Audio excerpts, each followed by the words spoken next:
पिंजरे में पंछी एक दिन गाकर यूं कहने लगा, भूल गया मैं अपने गीत, सपनों में रहने लगा।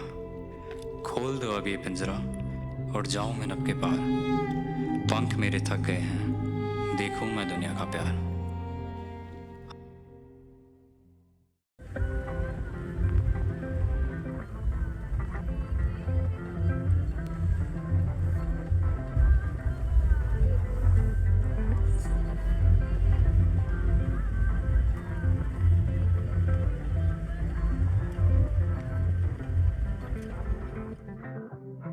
हम हमारा बस्ता पकड़ उस रास्ते पर निकल पड़े जो हमें उस व्यक्ति की ओर ले चला जिनकी कला का स्वरूप शिप्रा की लहरों समान दिव्य है।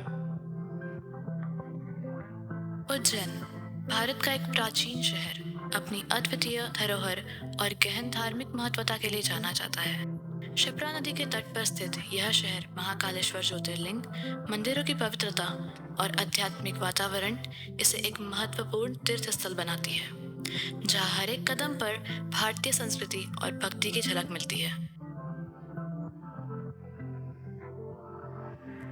हम जैसे ही उज्जैन उतरे, हम सीधे पहुंचे गोला मंडी, मूर्तिकार त्रिलोक ठाकुर के द्वार।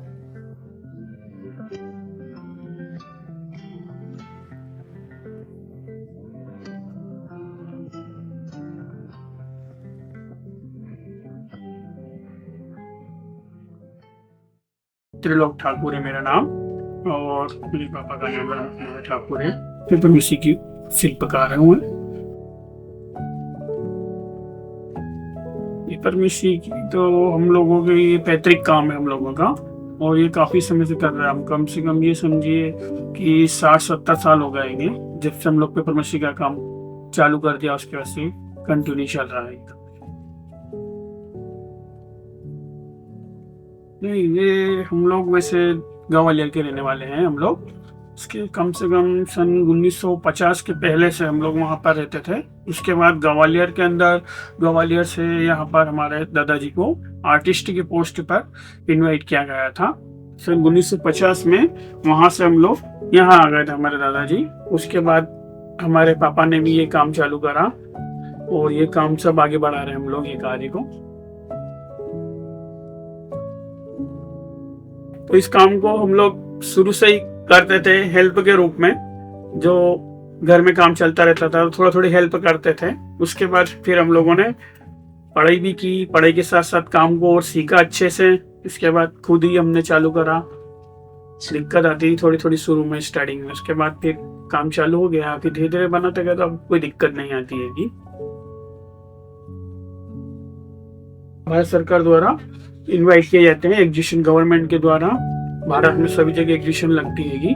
उसके द्वारा एग्जीबिशनों में हम लोग जाते हैं। जैसे पापा ने पहले एग्जीबिशन बहुत करी हमारे, बॉम्बे है, गोवा है, बेंगलोर है, कलकत्ता है, मद्रास है। गवर्नमेंट की तरफ से 2007 में इंडिया के बाहर एग्जीबिशन लगाई थी दुबई में, ग्लोबल मेला। वहाँ पर हम लोग इन्वाइट किया था, वहाँ पर भी हमने एग्जीबिशन लगाई थी। 1 महीने का गवर्नमेंट की तरफ से सारा खर्चा देता आने जाने का। हमारे को 3 बार अवार्ड मिल चुका है। कला मणि, कला निधि, कला श्री का पुरस्कार मिल चुका है। और उस मेले में जितनी बार भी हम लोग हमारे बर्ड्स लेके गए, वो सारा 15 दिन का मेला रहता था। हमें 10 दिन से 12 दिन में हम लोगों का पूरा सेल हो जाता। सलीम अली की इंडियन बर्ड्स बुक है, उसको देख के बनाता हूँ। ये देखिए आप, जो बर्ड्स की रियल साइज होती है वही साइज के बनाता हूँ मैं। वो जैसा कलर होता है वो सब उसमें सेम किया जाता है। ये बर्ड्स की जो रियल साइज है वही साइज है, इसका नाप तोल पूरा किया जाता है बर्ड्स का, उसके बाद इसको बनाई जाती है। ये व्हाइट चिल्ड बुलबुल है, तो इसकी जो साइज है वो साइज दे रखी है इस बुक के अंदर। इसमें पूरी सबकी साइज दे रखी है, वो इंच के हिसाब से दे रखी है, उस हिसाब से बनाई जाती है।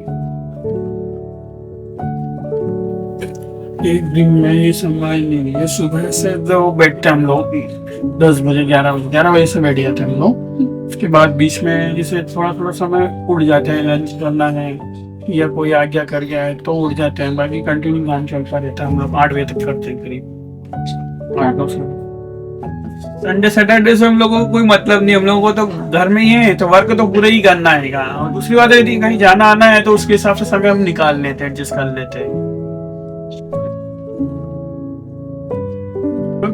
जब ज्यादा सीजन देता है, ये समझिए कि मुझे 10 बजे से जो कंटिन्यू बैठता हूँ मेरे काम की बेटा, तो रात की 12 बजे तक मुझे कंटिन्यू काम करना पड़ता है, जब जाके काम पूरा फिनिश होता है। ये रहता है चक्कर, क्योंकि समय ज्यादा देंगे जब भी काम पूरा होएगा, तो रात की 12 बजे तक काम करना पड़ता है।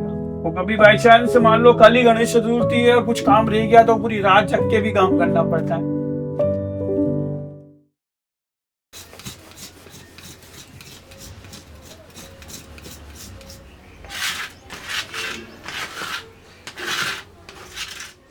पेपर मशीन तैयार करने के लिए सबसे पहले प्रेस की कटिंग के ये कागज़ लाए जाते हैं और इसको पानी में गलाया जाता है।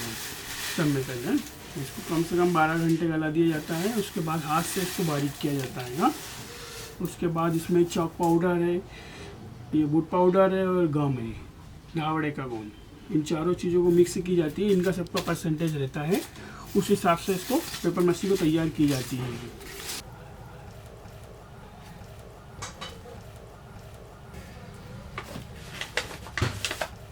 बारीक करेंगे ना अपन कागज को, इस प्रकार ये बारीक हो जाएगा। ये पूरा जिस प्रकार आटा गूंथते हैं उस प्रकार इसको मिलाएंगे अपन, और ये तैयार हो जाएगी अपनी पेपर मशीन की डाई बनाई जाएगी अपनी। इसमें पानी डालेंगे पहले थोड़ा, जितना मतलब इसमें आ सके यूज़ के हिसाब से, साफ पानी यूज़ में डालेंगे थोड़ा मिनट आएंगे। इसके बाद इसमें पीओपी डालेंगे अपन, पीओपी डालो तो बोला जाएगा जिस प्रकार बेसन का घोल बोला जाता है ना, ऐसा बोला जाएगा इसका। मतलब ज़्यादा पतला भी नहीं हो और ज़्यादा कट्ठा भी नहीं हो, ये बोल के इसमें डाल दिया जाएगा डाई में।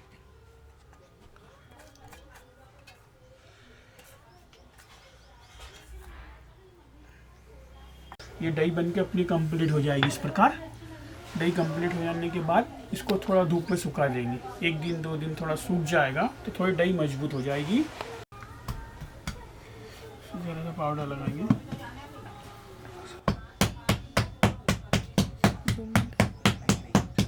चपाती टाइप बना लेंगे इसको अपन जी। और 2 पार्ट बनना है, 2 पार्ट के हिसाब से इसको अपन काट लेंगे। इस प्रकार बन जाएगी चपाती। फिर हल्का सा इसमें सनराइज पाउडर लगाएंगे, जो कि इस पर चुपके नहीं, बनाने के बाद सूखने के बाद एकदम चुपके नहीं। इसको इस प्रकार पंच किया जाएगा। इसमें रखने के बाद अंदर कर कर अच्छे से पंच किया जाएगा। ये अंगूठे से पंच करेंगे, उंगली से ही पंच करेंगे इसको अच्छा। और इसको जो वेस्टेज है इसको काट दिया जाएगा चाकू से या पत्ती से। 3 इंची करीब का एक तार छाटा जाएगा इसका। 3 इंची की तार काटेंगे अपन इसकी 4 पीस। यह पत्थर फरसी जो रहती है ये, उसके द्वारा ये गोंद का पानी है इसमें, वो काटन लेते हैं और धागा लेते हैं। ये चारों को, ये चारों तारों को फिर इसको अपन बांधेंगे। फिर इसको प्रकार गठान बना लेंगे जिससे पंजे ढीले ना हो। फिर इसको दोनों बराबर कर एक इधर ये दोनों को मिलाकर फिर चिड़िया में अपन और इसको पानी लगा दिया जाएगा जैन के लिए।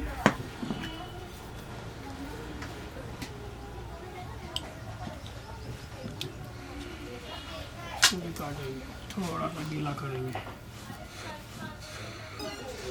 दोनों को लगा के कुछ एंड कर देंगे। और फिर धीरे से इसको एक साइड निकाल लिया जाएगा।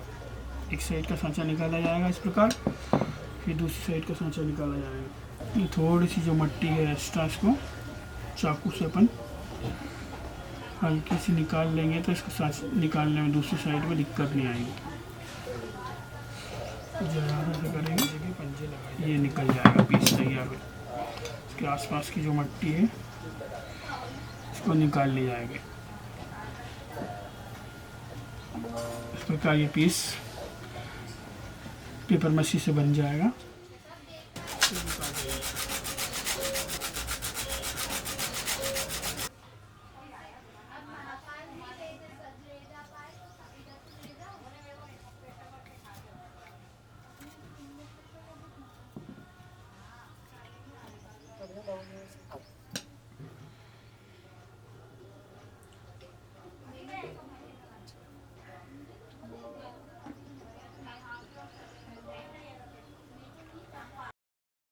एमपी गवर्नमेंट की तरफ से मध्य प्रदेश से विकास निगम है, उसके अंतर्गत हम लोगों को उनको 15% देना पड़ता है। प्लस उनका जो है रूल है कि उनकी मतलब बिल बुक पे बेचिए आप, उसके बाद टैक्स अलग 15-20% टैक्स भी लेते हैं वो लोग।